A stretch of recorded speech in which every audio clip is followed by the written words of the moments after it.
Okay, I think it's time now to turn to Tomoko. Tomoko Yokoi, good morning again, Tomoko. Good morning. What did you make of what Rob and Matt from EY offered us there? Any thoughts or observations you have on that? Well, I think it sounds that there's a lot of components that go into agile transformations, and it really is an orchestration of all these components and to get it right in a particular context and to get a trajectory going as well. So it's all about orchestration. Right, so acknowledging that those fascinating ingredients are there, but in which order do you put them and how do you prioritise? That's right. Before I go on for too much longer, I suppose I do need to ask you, could you tell us a little bit about you, about your organisation, about what you do at the Global Centre for Digital Business Transformation? Right. So I've spent the last 18 years working in various digital transformation projects, both at a Fortune 500 company and also fast-growing software ventures, which provides me with an opportunity to understand the digital challenges faced by large organizations, but also digital startups that need to scale. Leveraging on that unique experience, I'm now undertaking research and advisory work at the IMD Business School, which is based in Lausanne, Switzerland. And we do our research at the Center for Global Digital Business Transformation, where we research on digital transformation on 3 levels. First, at the industry level, where we talk about which industries are being disrupted. The second is at the organizational level, where we look into the best practices and challenges that large organizations face when they're doing digital transformations. And the third level is at the individual level. What are the new skills that leaders need if they need to succeed in the digital age? So right now, myself and my colleagues, we're working on a book that will come out later this year about the best practices for accelerating digital business transformations. Okay. And looking at things at a broad level, you know, we saw in our poll there that across different organisations, different people feel at different levels of this journey. How would you describe the overall landscape in terms of the major organisations that we deal with and where they are with their agility? Is the overall picture a positive one, or is there still much work to do? Well, you know, recent research shows that 98% of companies are undertaking some sort of digital business transformation.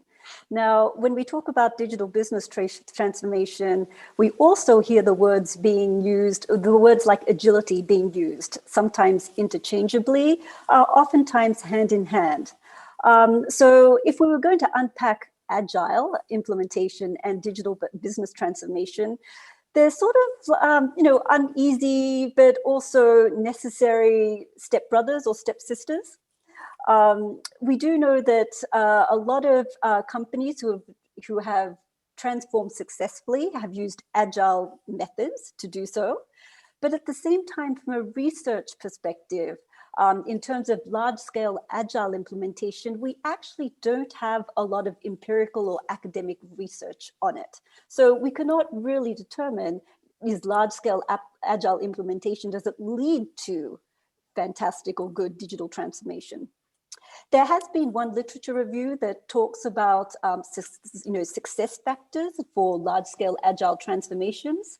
And in that literature review, for example, some of the salient success factors have included coaching teams while they're learning by doing, ensuring management support, and also making sure that you customize any agile systems or agile methods for your particular organization. So you're suggesting, Tomoko, that sometimes possibly we associate agile methodologies with the idea of digital transformation too closely. And sometimes we need to remember that there are other alternatives, different ways to achieve meaningful transformation. Yes, of course. I mean, I think at the end of the day, what we're seeing with digital disruption is that a lot of executives, because of digital disruption, a lot of executives are acknowledging that their organizations will have to invent themselves much quickly. So with some of the research we've done over the past 2 years, we have about 41% of executives who are telling us that they will have to reinvent their organizations every 1 or 3 years due to digital disruption and competitive pressures.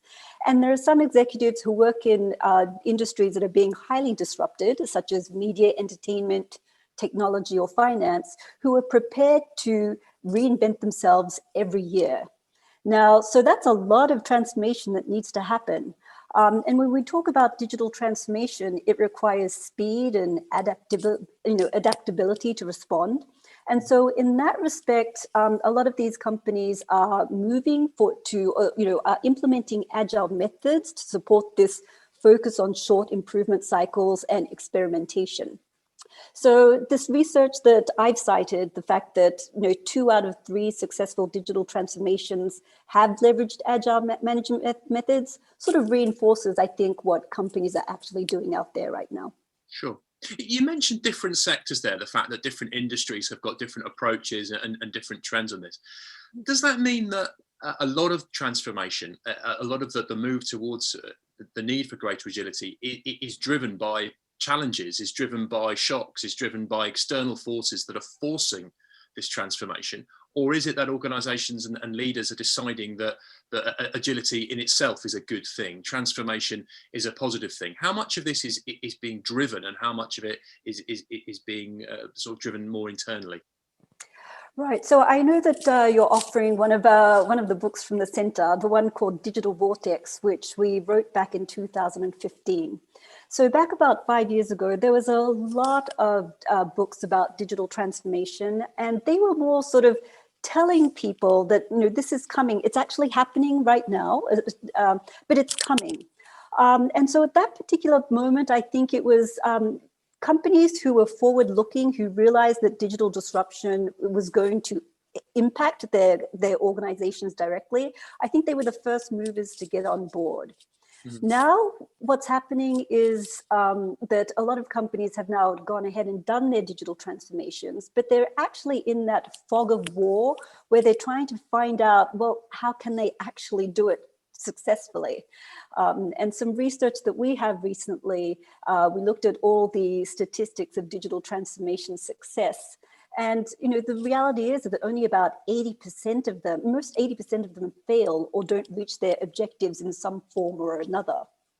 So, and then I think in addition to that trend, you've got the pandemic, external exogenous shocks that companies are forced to respond to.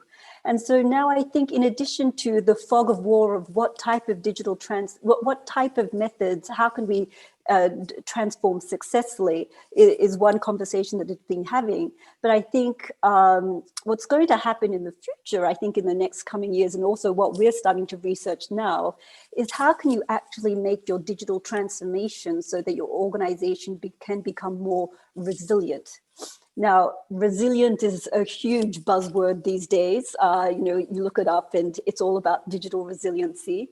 But I think in some respects, if you have the time to do it, the question is how can you it's very much a question of how can you use this IT and technology structures to help you become more nimble, for example, more responsive, and more aware.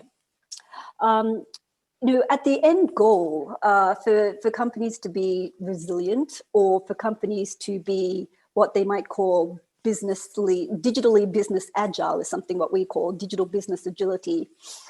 We sort of feel that if organizations can reach a state of digital business agility, which in our definition consists of 3 pillars. One is that they have a culture and a mindset of constant hyper awareness. They know what types of trends are out there in the market, and they know how to get that information and to actually absorb it into their organization, into some action. The second, if they also develop their competencies for informed decision making. So if you can develop an organizational culture which has some type of reliance on more evidence-based decision-making, I think that's also good.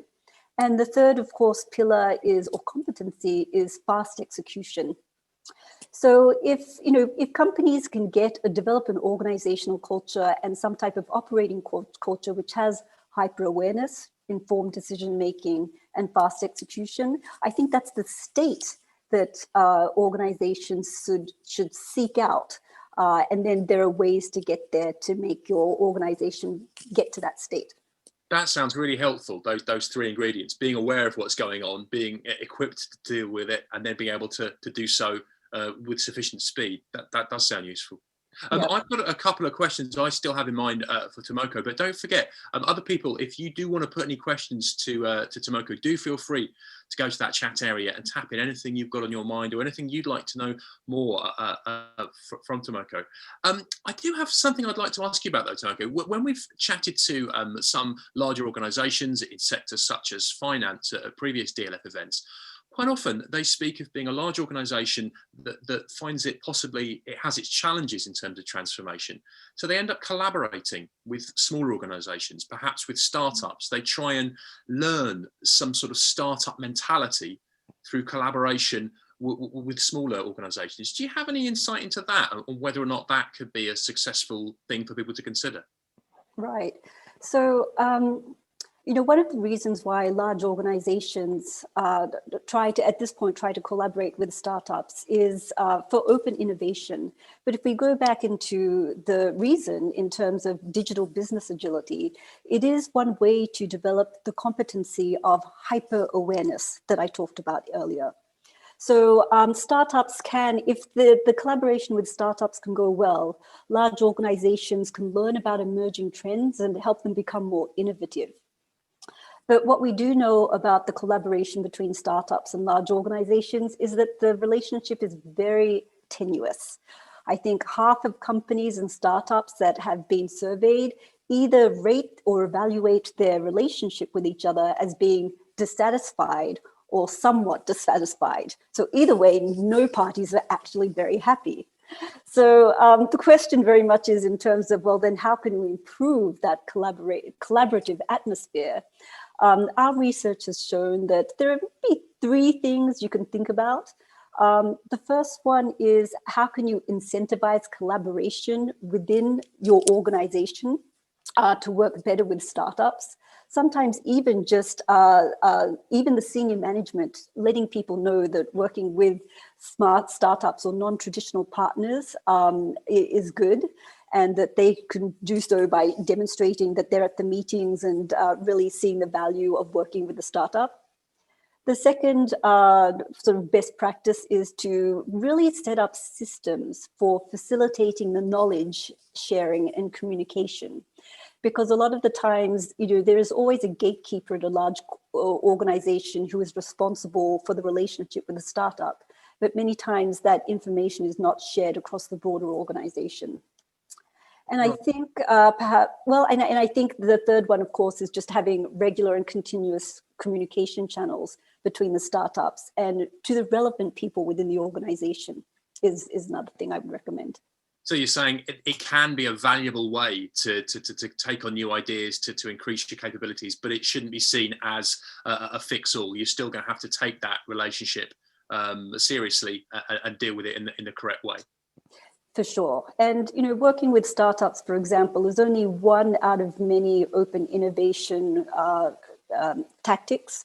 So, of course, it is the one that is most preferred amongst large organizations, but that process has to be improved significantly, for sure. So shifting the focus then perhaps from talking about organizations and maybe down to now individual level, digital business leaders trying to improve their own leadership. We all recognise through our poll at the start, through a lot of the conversation we had with our guests from EY, that the role of leaders in this to actually making it happen is important. Can you offer us anything in terms of what an individual leader, an individual business person should be thinking about, should be challenging themselves with? Right. Yeah. Just before I got onto this call, I was speaking with a company about Agile leadership, as a matter of fact. And it's because, one of the areas that we do research in is trying to figure out what are the skills needed in the digital age. And we've just conducted some research in terms of understanding, what are the competencies and the behaviors that are needed. And after some, we've surveyed around about 60,000 people have taken this assessment. It's called the Agile Leadership Assessment. But through that, we've extracted 4 competencies and 3 behaviors that are necessary for leaders. And we call it the HAVE model. The HAVE consists of H, which means the competency of humility. A means to be adaptable. Mm-hmm. V is to be visionary. and E is to be engaged. And so one of the sort of big conversation starters that people talk about a lot right now out of those 4 competencies is the humility competency. And what we find interesting about that one is that a lot of the leaders who are in senior positions right now, they've come up through the ranks through what we call a rather traditional leadership style model, rather much a command and control, very directive, assertive. But increasingly in the digital age, there's so much information that's out there, and that things are changing so quickly, is that in the leadership world, there's a lot more focus on leaders who have the traits of humility, which means you have a really good understanding of knowing what you don't know, that you're open, you're willing to learn, and that you, rather than provide solutions, you ask questions. And then there's a big emphasis on learning. So one of the role models of a humble leader, especially in the digital age, is usually touted as Microsoft's Satya Nadella, as he's talked about how people need to be learners rather than like leaders per se. Sure. So we've already sort of recognized the fact that there's a lot to this. You mentioned at the start of our conversation together that there's so many different ingredients, so many different aspects to bring together. If we are a digital leader who's in that category that cropped up in our other poll about the fact that we know we've got progress to make, we recognize that we've made some progress, but we want to move forward. Where do we start? A lot of us may be feeling overwhelmed. A lot of us may be thinking, I love these ideas. I love these aspirations. I love the principles and the goal of being a responsible, agile, human company. Where do we prioritize? How do we make a constructive start along this journey? Okay, so I think there's 2 things, especially for those who are listening in today, because I think it's also about what can I do as a leader, or how can I also reflect on others. So I think there is one where it starts from you as a person. And we talked about these things about like the have humility, adaptability, and visionary and engaged. And the true reality is there's a lot of people who have these competencies, but at the same time, there are also different contexts where there's when you need to, for example, do a change management. There are moments where you have to demonstrate that you have to be very engaged, but sometime after a change management or in a particular way, you have to be very directive, and where you have to be very assertive. So you have to now demonstrate a very different type of leadership behavior. And so what we know is that a lot of leaders such as yourselves are struggling with how to demonstrate these very different behaviors while still trying to be authentic to who they are, which I think is really interesting. So in terms of your own self-reflection or your own individual leadership, one of the things that we recommend is first make sure that you have a good self-awareness of, what are some of the tendencies you have that you do without thinking. But then the second thing is, once you have a good self-awareness of that, really take an inventory of the contextual situation that you're in and really understand at what trigger points where you might have to demonstrate a completely different behavior, and sort of catalog those so you know when those trigger points are. So that's at an individual level. At more of the organizational level, in terms of agility, I think agility and also digital business transformation, as we talked about, it's all about sort of leadership. And on one hand, it is about making sure that everybody's aligned with the goal of where you want to go. And then the second one, of course, is then how do you actually get there in terms of putting all these elements together? And one of the other areas is, as a digital leader, you have to work across all of these different silos to delegate and to make sure that you can orchestrate these different elements going in. And so one of the areas that I would definitely recommend is that you have I would call your extended team or extended network. Make sure that you map them out within your organization who may be able to help. And then make sure that you're sort of activating those people you need at the right time to get started. the digital transformation journey, which I would sort of say is the same as the Agile implementation journey. It really is a journey with a lot of different phases. When the stakeholders change, that what you may need to do also changes. So again, it goes back to just, if you can at least make sure that there is a system of really knowing what's going on and to be able to activate these things at the right time. I think that's also the most important as well.